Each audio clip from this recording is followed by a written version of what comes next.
দেখুন বন্ধুরা, আমাদের গ্রামের একটি বাগানে মাটি কাটার দৃশ্য। আমাদের এই লম্বা বড় একটা বাগান আছে।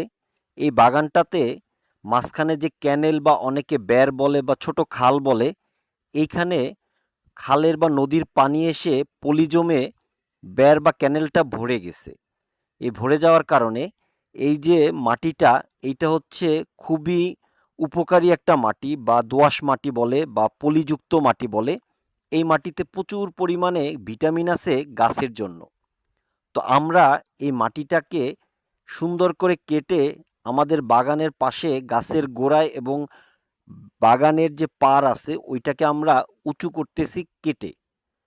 সেই গ্রামীণ পরিবেশে গ্রামের লেবাররা কি সুন্দর করে মাটি কাটে, সেই ভিডিওটা আপনাদের সাথে আমি শেয়ার করলাম।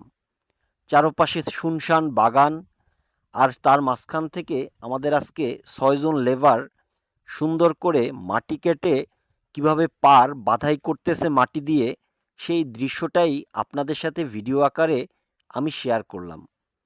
যারা গ্রামে বড় হয়েছেন তারা এমন ভিডিও হয়তোবা আগেও দেখেছেন বা এরকম দৃশ্য আপনাদের চোখে সবসময়ই ভাসে। আর যারা শহরের কংক্রিটের নগরে থাকেন তারা হয়তোবা এরকম দৃশ্য কখনোই দেখেন নাই। আর এজন্যই আমি এই দৃশ্যটা ভিডিও আকারে আপনাদের সামনে তুলে ধরলাম। আমাদের খুলনা বাগেরহাট দক্ষিণ অঞ্চলে মাটি কাটার স্টাইলটাই এরকম।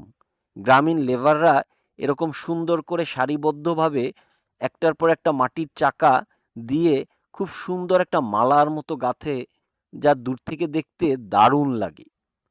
আশা করি আপনাদেরও এরকম ভিডিও অনেক ভালো লাগবে। আর গ্রামীণ পরিবেশের এমন ভিডিওগুলো পেতে অবশ্যই আমাকে লাইক কমেন্ট করবেন। তাতে করে আমি এরকম সুন্দর সুন্দর গ্রামীণ পরিবেশের ভিডিওগুলা আপনাদের সামনে আরও সুন্দর করে তুলে ধরতে পারবো।